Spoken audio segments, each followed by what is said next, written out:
HDPlus training videos, part 2, how to enter a ticket. Now that we know how to log in, let's log in and create a ticket. We're looking at the HDPlus initial web screen, and we could click on the login icon, but let's use one of those shortcuts we discussed in the previous video. So we're going to click on the new ticket shortcut, and because we're not currently logged in, over here you'll notice there's no username. It's going to require us to enter our credentials. Then HDPlus will take us to the new ticket entry screen. So first we put in the username. So we'll use that demo user we did last time. Log in, and we're immediately taken to the new ticket entry screen. Looking at this, you can see there's not a lot of information that the user has to enter in order to input a ticket, and that's by design. There are so many help desk systems that require so much additional information to be entered in order to create a ticket that a lot of users are just reluctant to use it. Some are even intimidated by them. We wanted this to be free form, English language, just easy to understand. You can see that it has defaulted to the demo user, the account we logged in with, but you could create tickets for other users, and this can be helpful in situations where somebody's a proxy for another person and they create tickets on their behalf. So in order to do that, you would simply click on the pull down menu, and by entering the first two letters of another user, you get a list of the users that are registered in the system. As you can see, this is a demo system, so there are a lot of users created. Some look redundant.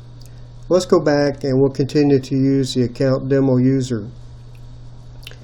It's going to default to an incident ticket, and that's what we want. But since this demo is set up to demonstrate incident tickets and change control, there's a second option here to do a change ticket. We're going to keep it at incident. The system does require a ticket description, and I would encourage users to add enough description in this area that really explains the problem, and you'll see there's some up and down arrows. It can hold a considerable amount of text. But let's just put in a description. In this case, it was unable to log in to SAP.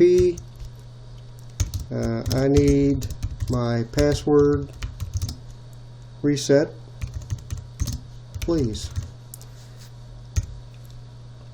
So that's my description, and the ticket is currently unassigned. This is going to be a new ticket, so of course no one is assigned to solve this problem yet. I can now go down to the assignment section. See the asterisk? Asterisk means a field is required to fill out, and we will use the HDPlus support group, which is the default support group. You'll see a couple of other support groups there. Let me explain those real quickly. That first one is HDPlus4IT. This is used by HDPlus support and development.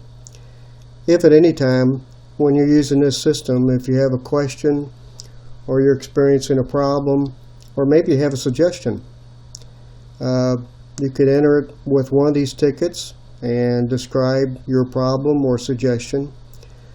Select the HDPlus4IT group and save the changes. We will get notification you've entered that ticket within seconds, and we'll work to help you or implement the suggestion. That group at the bottom, HDPlus Support India, that's part of a feature called Follow the Sun Support. And what that does is, let me show you that icon. Right below the assignment is a checkbox, allow follow the sun. You can turn that off or turn it on. If you turn it on and there is a relationship set up in HDPlus between some of the support groups, and in this case there is. HDPlus support shares its tickets with HDPlus support India, and the reverse.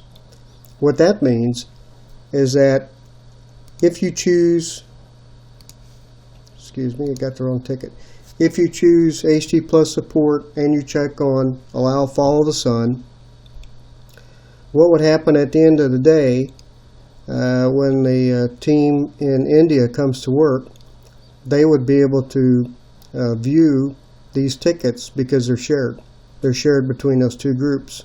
So a ticket that's open, that is in a work in progress at the end of the workday, the technician can then reassign the ticket to one of the engineers in India, and when they come in, they will go to their list of tickets, and I'll show you that functionality in a moment. It's called My List.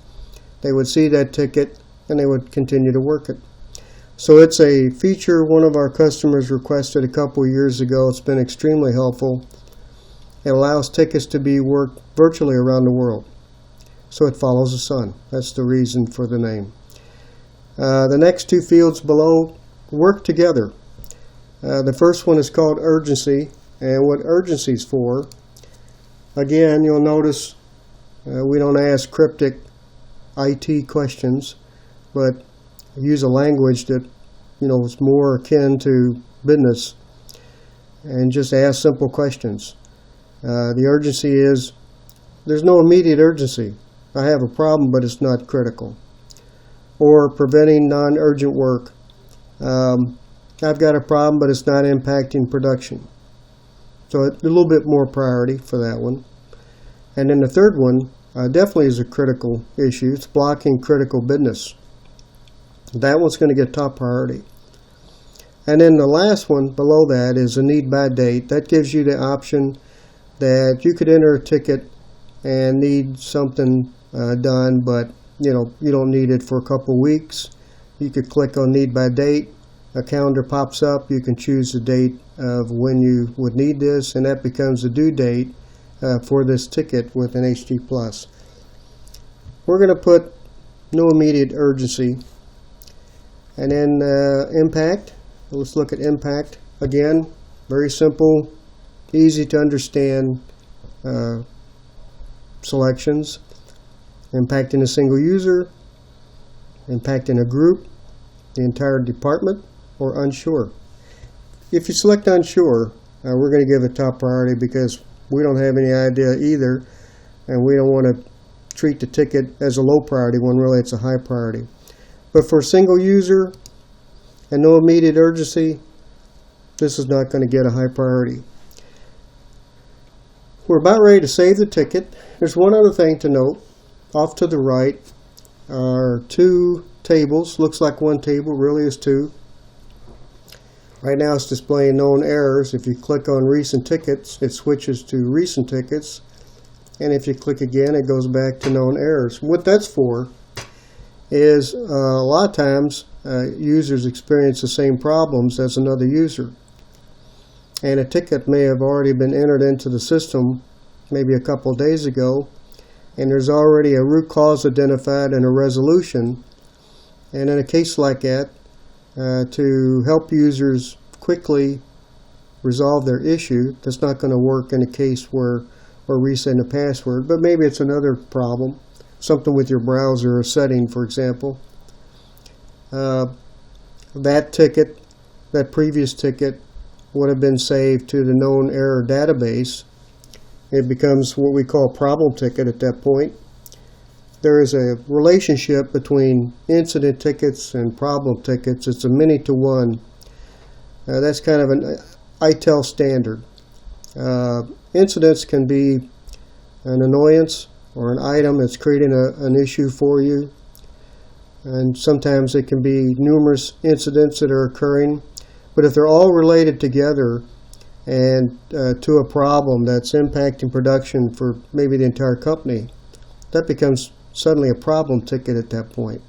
So a problem ticket can have a lot of incident tickets linked to it. So again, it's a many-to-one relationship. as we're working incidents in HDPlus, if we see a number of tickets all identical, they all have the same root cause, same type problem, they become linked to each other and are designated as a problem ticket, and they'll show up in the known error database, just like this one is right here. So you can see the ticket HDPlus4IT, user was able to log in SAP. Well, HDPlus noticed that we typed in unable to log in SAP, so it's showing us that same type problem ticket. It does a search on keywords. Or we could check recent errors or recent tickets. Here we could see multiple different tickets entered into the system that might be similar to problems that we have and what their status is. So that's sometimes helpful. I think being able to see other activity definitely is helpful. So now that we've entered all the information, we can go in and do save changes. And our ticket is now updated. You can see that at this point, a couple things have happened. The screen has changed for sure, but some other things have happened that are really important. First, HDPlus looked at the urgency and the impact, and it takes those two values and it cross-references them into a table called SLA matrix. That's a table that gets set up in HDPlus when it's installed or can be updated at any time by an HDPlus administrator. And what that table does is in your IT department, as you're managing different type problems, you establish SLAs. So you might say 24 hours is an acceptable SLA. If someone needs their password reset, they might not agree, but maybe that's what your SLA is. And if it's another problem, maybe SAP's down and nobody can run production, suddenly that's an SLA of a higher priority with a shorter response time. Based on your input, HDPlus will build that SLA matrix table, and then as tickets are entered, HDPlus is looking at the urgency and the impact, cross-referencing that into the SAP SLA matrix table. Easy to do but hard to say. And it generates a priority. In this case, it calculated a priority 5. And a priority 5 in this particular system, the way it's defined, says that ticket gets a 24-hour next day service. So you'll see that HDPlus took the creation date of the ticket and calculated 24 hours with a due date tomorrow at the same time. It also put in some activity. This is a running audit log of activity against a ticket. So you can see when the ticket was created and who the user was. And there's a field to add attachments. Sometimes it's helpful maybe to take a screenshot and add it to a ticket, or if you're trying to work out a function in Excel and you're struggling, maybe to attach that worksheet to the ticket. Just it's a nice capability to have. There's a discovery section below. I'll talk about that one a little bit later. But for now, what we've got is a ticket entered into the system. We've got the priority established, and we've set the due date. And so the ticket is active. It's in our system, and there'll be a few things that'll happen when an expert user logs in. I want to show you one more thing with entering tickets. You remember there was a shortcut at the login screen that said My List for users. If you log in using that shortcut, after you enter your credentials, you'll be taken to the My List screen, and this is the screen that's being displayed right now. And what that is this list any ticket that you might have created. So it's your list of tickets, My List. So you'll see these are all the tickets that the user demo may have created. And there's one ticket, the brand new ticket we just created a few moments ago, not assigned to anyone yet. And there are some tickets up here that are assigned that are not yet a work in progress, but they're at least assigned to a user. Here's a ticket that is a work in progress, and the top one is a ticket that's a work in progress, but it's red. The reason it's red, it's a ticket that's in an escalated status. From the My Ticket screen, you can click on a ticket number and go in and look at the detail of the ticket. Let's look at that red ticket, HD11. You can see a lot of activity here. This was a high priority ticket. The description was SAP unavailable. And when the urgency and the impact were entered, the urgency was blocking critical business, and the impact is the entire department. That's an urgent ticket. So HDPlus looked at the SLA matrix, calculated priority, and assigned it a priority 1. Priority 1 in this system, this demo system, is a 4-hour SLA. So what it did is it took the creation date, and the ticket was created at 2:24 p.m., added 4 hours, that became the due date. So this ticket was due to be resolved by 6:24 p.m. Well, that didn't happen. It ended up being escalated. In fact, this ticket is currently 4 days, 20 hours, and 27 minutes old. I leave this ticket in the system because I like to use it to demonstrate the escalation capability. So what's happening now is, because we didn't resolve this ticket within the SLA, we start escalating this to other members of the team and also to management. It's even more sophisticated than that.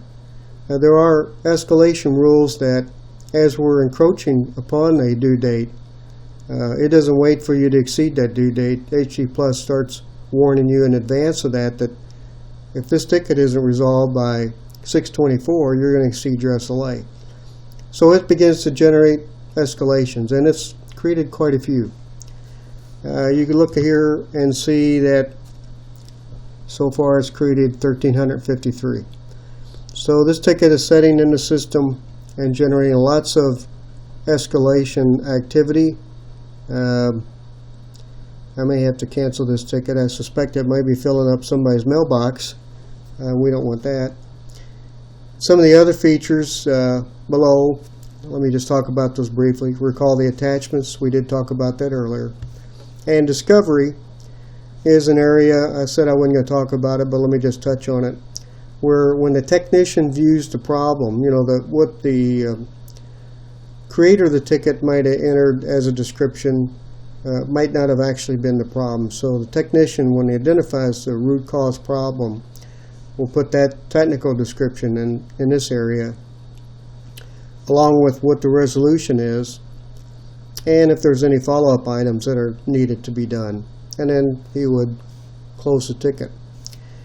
And so that's why we have a ticket with a red status. And the last thing to show you here is search. Search, extremely flexible search. Again, very clean, easy to use interface. You can go into the search, choose category, what type ticket are you wanting to search for. Maybe I just want to search and find the known errors that are in the system, so we add a shortcut.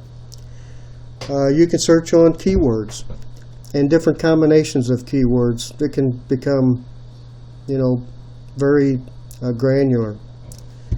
You can search on the status of different tickets or a combination of status of tickets. You can search on different groups. What tickets has been submitted to HDPlus QA. You can search on urgency tickets. Show me all the tickets that are, blocking critical business.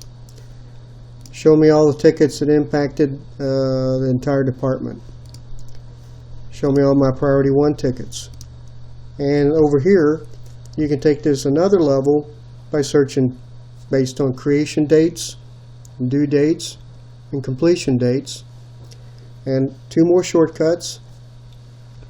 Search for tickets that have exceeded the SLA due date, and search on tickets that have exceeded the SLA due date along with being escalated. So we think We took a lot of time developing this search tool. We think this gives you all the search capability needed to find all the information that might reside within HDPlus. But as I indicated before, anytime you see an area where you think maybe there's a suggestion to improve it, just create the ticket and select the user HDPlus QA and submit it. We will review it, and if it looks like the kind of suggestion that we can implement, we will certainly do so. And here, just to show you this, if I wanted to get rid of incident, I just click on X and it goes away. So that is the search capability. We've looked at how to create a new ticket, how to look at my list, why tickets get escalated, and this is pretty much the interface for the basic user. So I'm going to log out, and thank you very much.